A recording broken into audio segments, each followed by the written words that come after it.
Hello guys, Assalamualaikum. Apa khabar semua? Hari ini saya nak buat review tentang satu buku, iaitu Ertuğrul. Okey, tentang buku Ertuğrul, Bahtera Persahabatan Beretas Benua Turki Jepun. So, apa pentingnya kita kena tahu pasal Ertuğrul? Ada sejarah lain ke? Tak ada sejarah Melayu yang best-best ke? Kenapa kena tahu sejarah Turki? Kenapa kena tahu sejarah Jepun? Dan apa benda Ertuğrul ni? Biasanya orang akan dengar first kali Ertuğrul ni, dia akan cerita tentang bapa kepada pengasas kerajaan Osmaniyah dulu, Ertuğrul, yang ada drama yang popular sekarang. Kita biasa dengar tentang drama Ertuğrul ni. Tapi Ertuğrul yang saya nak ceritakan bukanlah Ertuğrul yang tu, tapi sebenarnya sebuah kapal perang yang menjadi satu kapal titik persahabatan di antara Turki dengan Jepun. Okay. So basically kronologi dia berlaku, cerita tentang Ertuğrul ni berlaku pada era Sultan Abdul Hamid Han II dan juga pada era Maharaja Meiji, iaitu lebih kurang dalam tahun 1870 ke 1900-an. Lebih kurang waktu tu. Ertuğrul ni sebenarnya adalah sebuah kapal perang Turki Osmaniyah yang dihantar bersama 609 kru delegasi ke Jepun sebagai membalas hubungan diplomatik Jepun. Okey, jadi kerajaan Turki, Sultan Abdul Hamid Han II menghantar 609 orang kru ke Jepun dengan kapal Ertuğrul. Mereka bergerak pada tarikh 14 Julai 1989. Okey, so perjalanan ke Jepun mengambil masa lebih kurang dalam 12 bulan. Bayangkan perjalanan pada zaman dulu kan, orang naik kapal, dia nak pergi daripada Turki, daripada hujung dunia ke barat, daripada barat sampai ke negara matahari terbit, ke timur, mengambil masa lebih kurang dalam 12 bulan. So perjalanan sangat panjang. So dalam buku ni ada ceritalah secara fakta, bukanlah secara penceritaan novel, tapi secara fakta, mana laluan dia lalu dan tempat perhentian mana dia lalu. Okay, so ada dalam cerita ni. Kemudian bila sampai ke Jepun, maka berlakulah urusan diplomasi. Mereka memberi hadiah, memberi darjat kehormatan kepada Maharaja Meiji sekian. Kemudian mereka ingin pulang ke Turki lah. Mereka bergerak, tapi satu tragedi yang berlaku. Kapal perang Osmaniyah tu terkandas sewaktu dalam perjalanan pulang. Betul-betul masih lagi dalam kawasan Jepun. Waktu tu nasib yang malang berlaku kepada delegasi tu. Sebuah ribut taufan memukul dan melanda di kawasan tu, dan akhirnya mengheret kapal Ertuğrul ke sebuah pantai di Jepun yang dinamakan Ki-Oshima. Okay, so satu tragedi besar yang berlaku. Daripada 609 kru delegasi yang dihantar, hanya 69 orang saja yang terselamat. Yang lain semua mati, lemas dan sebagainya. Banyak harta-harta hilang. Satu tragedi yang sangat teruk. Okey, jadi apa yang berlaku adalah Jepun menghulurkan bantuan. Waktu tu pun, kalau korang ada tengok satu cerita tentang Ertuğrul, ada sebuah filem Ertuğrul movie, menceritakan tentang kisah Ertuğrul ni, menunjukkan orang kampung-kampung di situ, doktor yang ada di kawasan tu membantu mereka dan menyelamatkan mereka, dan juga kerajaan Jepun membantu mengangkat, claim semula barang-barang yang telah karam, mengambil semua barang-barang yang telah karam, dan kerajaan Jepun membantu mereka yang terselamat dengan menghantar 2 kapal perang membawa pulang kapal perang, membawa pulang kru-kru yang telah lemas ke Turki. 2 kapal perang mereka hantar pulang. Jadi selepas sampai ke sana, orang-orang Turki rasa seronok sebab dan rasa sangat berterima kasih kepada kerajaan Jepun, Maharaja Meiji waktu tu, sebab mereka telah bantu membawa pulang askar-askar mereka ke Turki. Apa yang berlaku? Kenapa kerajaan Jepun dengan Turki waktu ni, kenapa mereka buat hubungan diplomasi ni? Apa pentingnya pada zaman tu?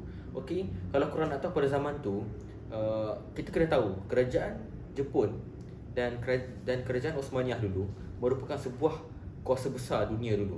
Tapi malangnya, lebih kurang tahun 1800-an, masa tu idea kemodenan Eropah telah masuk ke setiap tempat, dan kuasa Eropah menjadi semakin kuat.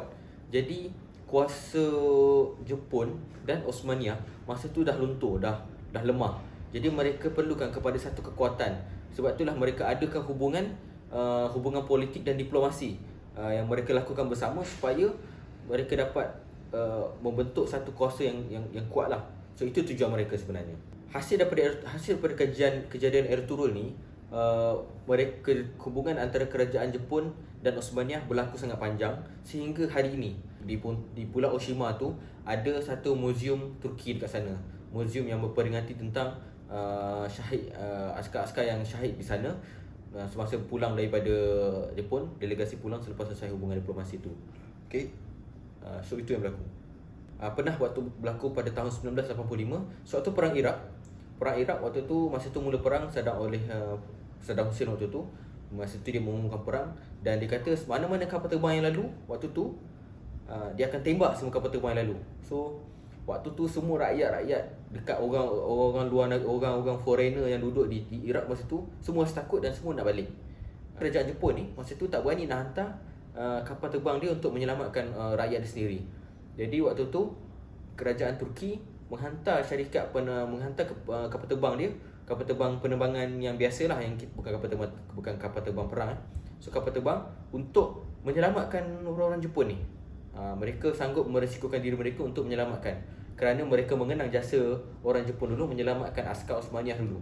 So pada tahun 1985 mereka membalas jasa dan kerajaan Jepun berterima kasih kepada kerajaan Republik Turki, yang maksud kerajaan Republik Turki atas usaha yang mereka buat ni. Jadi hubungan tu keep on going sampai kini. Mereka ada buat hubungan diplomasi. Okay. Apa pendapat saya tentang penulisan buku ni? Okay, saya akan bagi dua pendapat. Yang pertama, dan melalui penulisan buku ni, okay, bagi saya penulisan buku ni sangat menarik. Okay, dalam penulisan buku ni, dia memberikan beberapa fasa yang ditunjukkan. Sebab dia bukan hanya ceritakan tentang kronologi yang berlaku dalam ni, tapi dia menceritakan latar belakang kerajaan Osmaniah dan kerajaan Jepun pada waktu tu.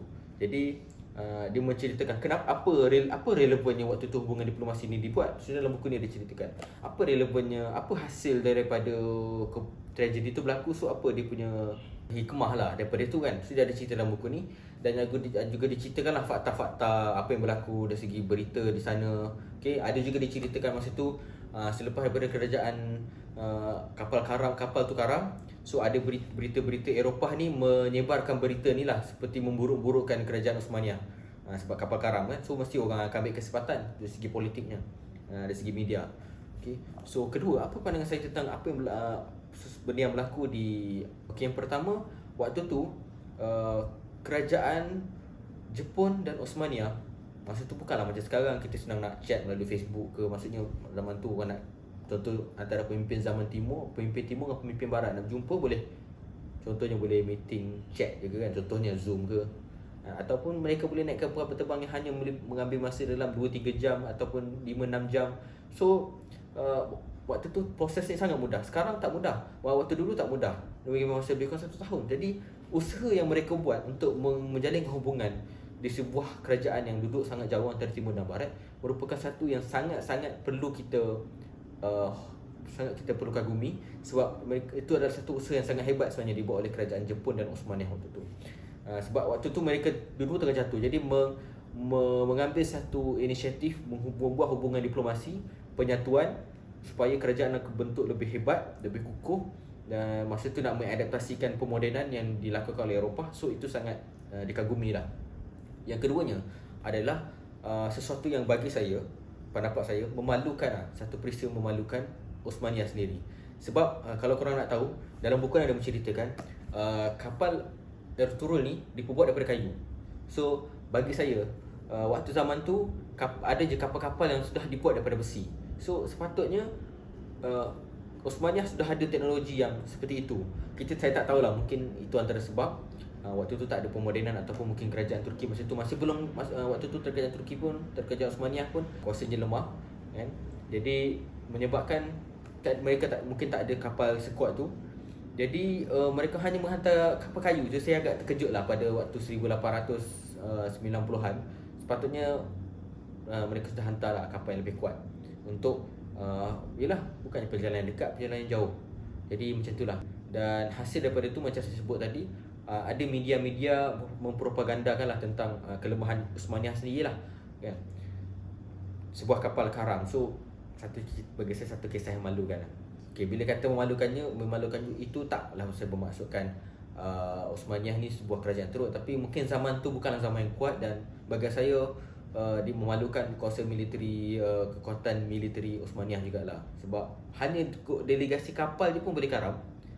Kita tak nafikan, maksudnya takdir Allah masa tu ada taufan. Ada juga kapal-kapal biasa Eropah yang kuat pun, yang kuat dan teknologi tinggi pun ada juga dikaramkan kapal. Jadi